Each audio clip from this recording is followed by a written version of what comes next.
मुल्क की दौलत लूटने वालों को जवाबदेह ठहराने का मैंडेट लिया है। साबिक सदर जनरल रिटायर्ड परवेज अशरफ ने 2 NROs दिए, जिससे हमारा कर्ज 4 गुना बढ़ा और मईशत तबाह हुई। मुल्क मजीद किसी NRO का मुतहम्मिल नहीं हो सकता। वजीर आजम का कहना था कि पाकिस्तान में अपोजिशन अपनी लूट मार को बचाने के लिए जमहूरियत के पीछे छुपने की कोशिश करती है।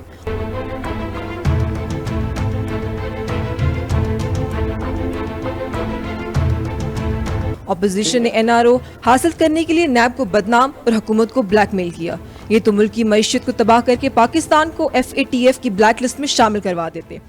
ट्विटर पर जारी करदा अपने एक बयान में वजीर आजम इमरान खान का कहना था कि सेनेट में FATF से मुतल्लिका 2 बिल मुस्तरद कर दिए गए। इन बिलों में एंटी मनी लॉन्ड्रिंग और इस्लामाबाद वक्फ अमलाक शामिल थे। Nimra Sajjad, JNN news, Islamabad. अस्सलाम वालेकुम नाज़रीन, लाइव एट कैपिटल से मैं हूं नौशीन तारिक और मेरे साथ स्टूडियो में मौजूद होंगे सीनियर सहाफ़ी और तज़कियाकार सगीर अहमद साहब। नाज़रीन, जो आज मौज़ूआत हम ज़ेर बहस लाएंगे उनमें सबसे पहले है FATF पाकिस्तान की ग्रे लिस्ट में मौजूदगी एक तरफ पाकिस्तान के मुस्तक़बिल पर लटकती हुई तलवार, जबकि दूसरी जानिब कानून साजी के इस अहम अमल में अपोजिशन और हुकूमत की लफ्ज़ी जंगबाजी भी जारी है। हुकूमत इसे अपोजिशन की मुल्की मफादात से ज़ाती मफादात का तसादुम करार दे रही है, जबकि अपोजिशन इसे हुकूमत का सियासी दहशतगर्दी कह रही है। दूसरी जानिब हम डिस्कस करेंगे कि 90 साला बारिश का रिकॉर्ड टूटने से सिंध और कराची में जिंदगी मफलूज हो गई। उबलते हुए नाले, डूबती हुई सड़कें, सिंध हुकूमत और बल्दियाती हुकूमत की अहलियत भी बहा ले गई। इसके साथ साथ हम ये भी डिस्कस करेंगे कि कैसे ब्लैक लाइव मैटर्स का स्लोगन अमेरिका को एक बार फिर मुश्किल में ले गया है। सबसे पहले हम FATF की डिस्कस करेंगे कि आज सेनेट में अपोजिशन ने अपनी मेजॉरिटी को एंजॉय करते हुए FATF के 2 अहम बिल मुस्तरद कर दिए हैं।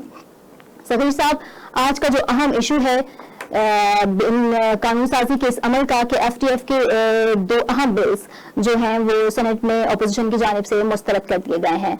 उसके ऊपर इमरान खान साहब का ये बयान आया है कि अपोजिशन के खिलाफ चूंकि एहतसाब का जो शिकंजा है वो कसा जा रहा है, तो ये उसका रद्द अमल है, जबकि अपोजिशन ये कह रही है कि ये एक खुल्लम खुली सियासी दहशतगर्दी है हुकूमत की जानिब से। आपका क्या पॉइंट ऑफ व्यू है?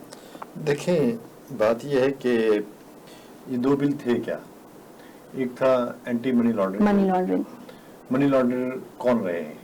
इमरान खान तो नहीं रहा, यही लोग थे मनी लॉन्ड्रिंग जिनके ऊपर जो है इल्ज़ाम हुआ। आपको याद होगा वो क्वीन जो पकड़ी हुई थी और जिसने जो है जरदारी साहब की जो है, मैं क्या नाम लूँ उनका, उनकी बहुत गुड बुक्स में थी, वो पैसे लेके जाती हुई जो है वो धर ली गई थी।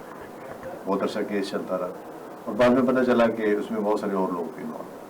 सो पीपल्स पार्टी के हवाले से एक हमेशा से उन पर इल्जाम लगाया जाता है मनी लॉन्ड्रिंग का कि वो मनी लॉन्ड्रिंग में इन्वॉल्व रहे। जरदारी साहब आई थिंक सो केसेस भी हैं मनी लॉन्ड्रिंग के। ठीक है, फिर इसके बाद आप देखिए कि ये जो दूसरी नून लीग जो है, इनके बारे में भी कुछ इसी तरह की जो है वो अफवाहें सरगर्म रहती हैं कि ये भी बहुत ज़्यादा सरगर्म रहे हैं मनी लॉन्ड्रिंग के हवाले से। इन्होंने पाकिस्तान के अंदर जो है वो 2 ही काम जो किए हैं, हॉर्स ट्रेडिंग और मनी लॉन्ड्रिंग। पैसा इन्होंने जो खुद भी की और बाहर भी लेके गए, और दूसरा इन्होंने जो है वो फ्लोर क्रॉसिंग भी जो है वो इन्होंने स्टार्ट करवाई।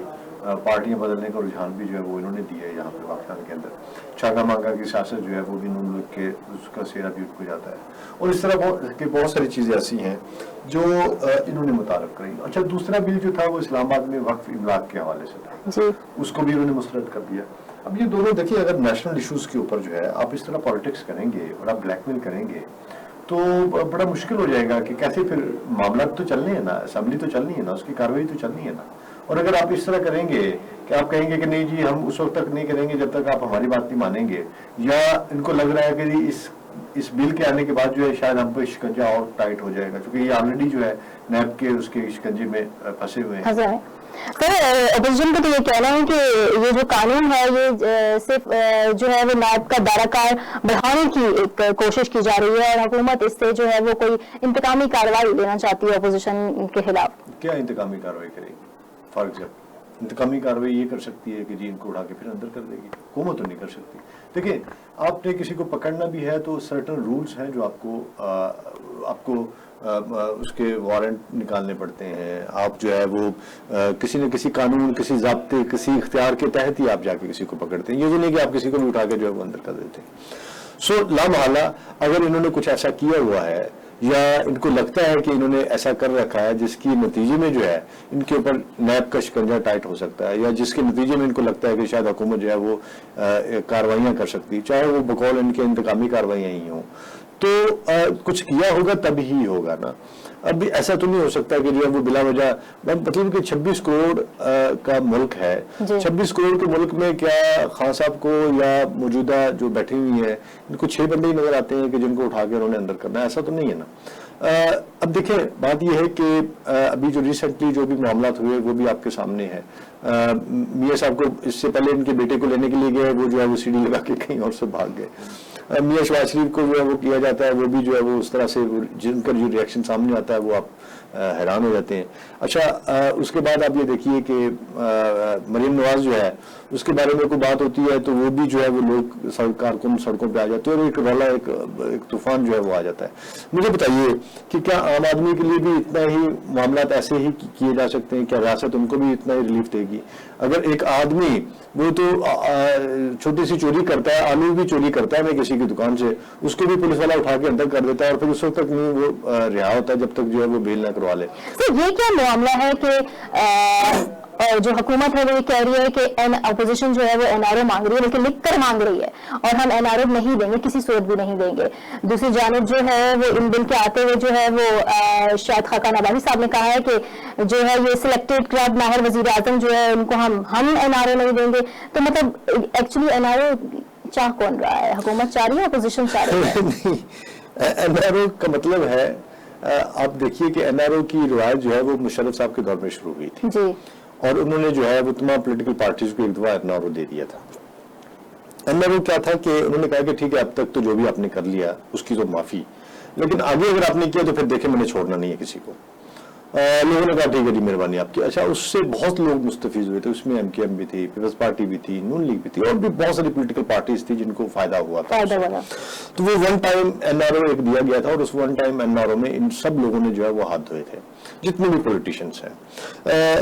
हम लोग चीखते रह गए, जर्नलिस्ट जो है वो सहाफी बरादरी जो है और जो मीडिया और जो उस वक्त का इंटेलिजेंशिया था उन्होंने बड़ा शोर शराबा किया और उन्होंने अपने अपने तय जो है उस चीज ये नहीं होना चाहिए, लेकिन कौन सुनता है भला किसी की जो है। अच्छा, अब एनआरओ जो है वो गवर्नमेंट अगर देती है तो गवर्नमेंट को क्या फायदा है? गवर्नमेंट को कोई फायदा नहीं। एनआरओ जो है वो अगर मांगते हैं तो वो अपोजिशन मांगती है और एनआरओ क्या है, वो ये कहते हैं कि जो हमारे केसेस हैं बराए मेहरबानी उसको बंद कर दें, जो आपने नैब हमारे पीछे लगाया हुआ इसको हमारी इससे जान छुड़वा दें, जो हम पर जो है जो शिकंजा कसा हुआ है आपने यहाँ वहाँ से एफआईए से या आपने जो है वो एफबीआर से या बाकी जो फेडरल इदारे हैं वो जो उनको जो है वो उनके पेज कसते हैं, उनको कहते हैं जनाब ये बड़ा मेहरबानी हमारे जो स्कूल जो है इसको आप ढीले करवाएं इनसे और हमें आप जो है वो रिलीफ दें। रिलीफ इन द सेंस के उन्होंने जो किया है उसकी बासपुरस ना हो इनसे। मतलब ये एक अजीब सा वतीरा है इस मुल्क के अंदर कि आप चाहते हैं कि हम करप्शन भी करें और हमसे पूछे भी कोई ना, हम पाकिस्तान से बाहर ले जाए हमें पूछे कोई ना, हम जो है लंदन में फ्लैट खरीद लें, हम जो है वो सऊदी अरब में मिले खरीद लें। क्वेश्चन तो ये है कि क्या हुकूमत ये कर पाएगी? क्या वाकई एहतसाब का दायरा कार वसी हो पाएगा और इस बिला इम्तियाज कार्रवाइयां होंगी? अभी पिछले कल जो काबीना की मीटिंग हुई उसमें वजीर आजम ने कहा कि जो साबिक वजीर आजम नवाज शरीफ हैं उनको जो है वो वापस लाया जाएगा और इसके लिए तमाम कानूनी रास्ते जो हैं वो अपनाए जाएंगे। बरतानिया की हुकूमत उनको जो है। तो मेरा क्वेश्चन ये है आपसे कि इसके बाद से जो अपोजिशन और हुकूमती वज़रा की एक बयानात की एक गोलाबारी चल रही है एक तरफ से और दोनों दूसरे को टफ टाइम देने की कोशिश कर रहे हैं। मेरा क्वेश्चन ये कि वाकई गवर्नमेंट ये कर पाएगी, एहतसाब कर पाएगी, जो राशिद साहब है उनको वापस ला पाएगी? करना पड़ेगा। देखें, मियां नवाज शरीफ को वापस लेके आना आसान नहीं है। उसकी वजह यह है कि आप वापस कैसे लेके आएंगे? आपको वापस लाने के लिए लामाला जो है वो इंटरपोल को कहना पड़ेगा। इंटरपोल क्या है? इंटरपोल जो है ये कोई 194 कंट्रीज है जो इसके अंदर जो है ना ये इसके मेंबर मुल्क हैं। उनके ऊपर बनाई हुई या उनके तावन से बनी हुई ये एक बहुत बड़ी पुलिसिंग है जो कि 1923 में बनाई गई थी।